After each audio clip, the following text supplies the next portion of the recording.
And I think you'd point out we've been taught to think deflation is bad, right? So we grew up and inflation is a good thing, and that's how economies grow, and so I think we've accepted that. But if you look deeper, inflation it's really simple. Inflation is when the value of your money is eroded, and goods and services in relation to that go up in price, and deflation is the opposite. The value of your currency is enhanced as goods and services go down in price. Um, and so, no, there isn't a good and bad. It's who wins, who loses. Mm. So it's really as simple as that. But when you have if you have an economic system that is built for inflation and highly levered, if you have deflation, the debt can't be repaid because it gets more expensive in real terms. Mm-hmm, mm-hmm. So if you borrowed a house and then you get paid less the next year and all costs go down, the real debt explodes in value. So if you over leverage debt and you have a deflation, you have to reset the debt. There was one of the famous economists. I don't know if it was a Keynesian economist, but they said in the future things will be so cheap that we wouldn't have to have the wages go up. Yeah, John Maynard Keynes. Keynes said that, yeah. He didn't predict that. So in 1930, he wrote an article that said the economic possibilities of our grandchildren. And in that, he predicted a 15-hour work week. Mm. And so that you would have all the abundance with a 15-hour work week. And I don't comprehend why that is a bad thing. Right? So if you could have the same lifestyle and prices went down and they kept going down, and you could work less and you could have more free time, I don't see why we're fighting so hard to stop that from happening. But we've lived in an inflationary environment all our lives, and governments are trying to stop at all costs, including breaking the structures of what made capitalism work, including breaking the structures of making capitalism, and eventually breaking their currencies to stop deflation.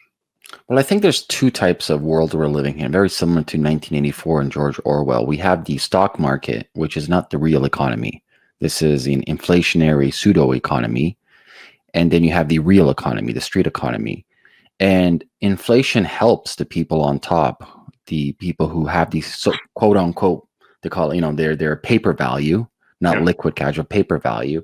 And inflation propagates. We've seen this since 2008, the stock buybacks, an exponential rate. They're doing everything today. They've printed north of $7 trillion, the Fed, and who knows when that's going to stop.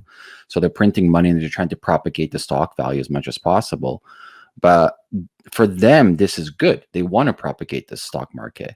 But for you and I, let's say a regular working class person, say 9 to 5, that has inflation hitting their salary on a day-to-day basis, no deflation, definitely Vancouver and Toronto, real estate prices are skyrocketing since, who knows, the 1990s. And so I literally see in parallel there's two different universes living. Yeah, it's way bigger than what you think. It's exactly what you said, but it's bigger. It's far bigger than that. So in the world today, to create in the last 20 years to fight against the natural forces of deflation, governments have printed, or when you say printed, created debt in excess of $185 trillion, right, in the last 20 years. And that has only produced GDP growth of 46 trillion. And that's a really important stat. And that was all before COVID. Right now it's massive more easing, right? And the economy is going to be smaller. So the debt to GDP globally is so staggering.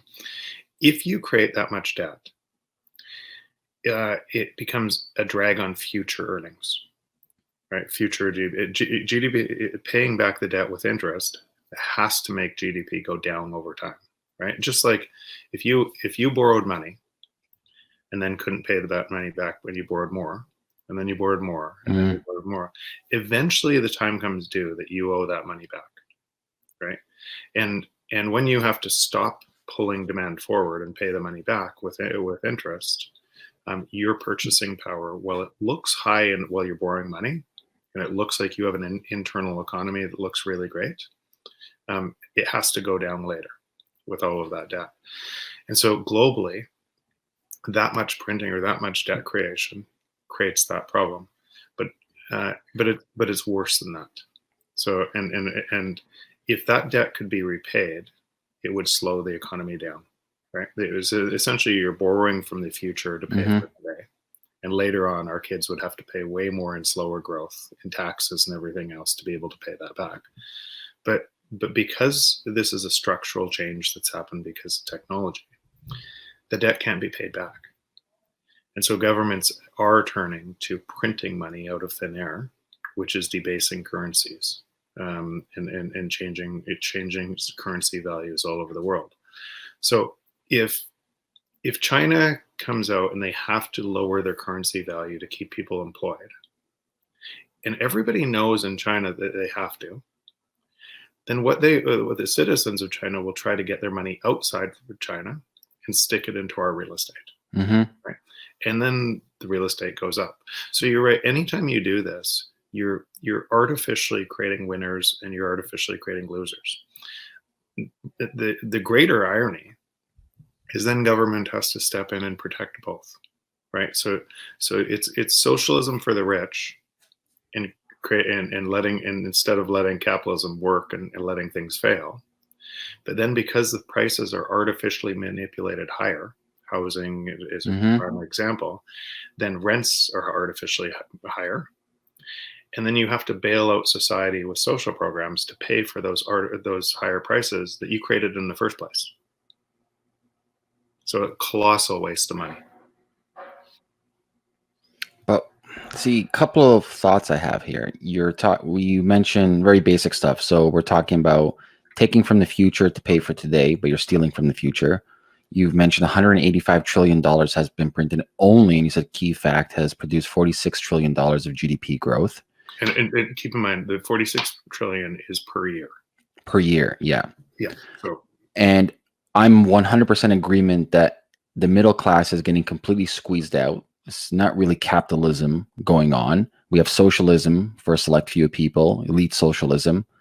But at the end of the day, no one's going to be able, like, you can make taxes higher as all you want, but there's no production. There's no economy. How are you going to pay back any of this stuff? So that's the point. When you're artificially juicing an economy, so real estate goes up, and essentially it's a chase. It's a chase for assets that are not going to be eroded by monetary easing. Right. That's what people are doing. But if you understand the structure of that of those assets too, they have to be taxed at a way higher rate in the future to pay for what you're doing now. And that becomes the rub. So you've artificially created winners, right, by pushing this up. And a lot of those winners aren't created because their ingenuity.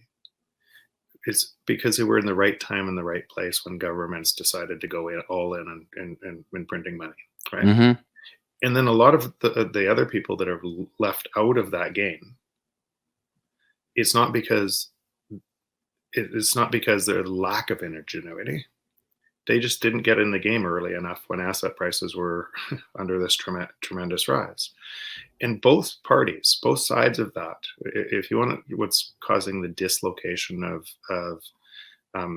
the polarization of society, right? You have on both sides of the political spectrum people yelling at each other, and the conversations they're hard to even listen to, because they're both fundamentally flawed, yelling at each other on an existing structure that can't work in the future. And so neither side realizes that one got a gift and one got their pocket picked, right? So that ends, if you keep doing that, if you keep on baking that into society, it ends in revolution.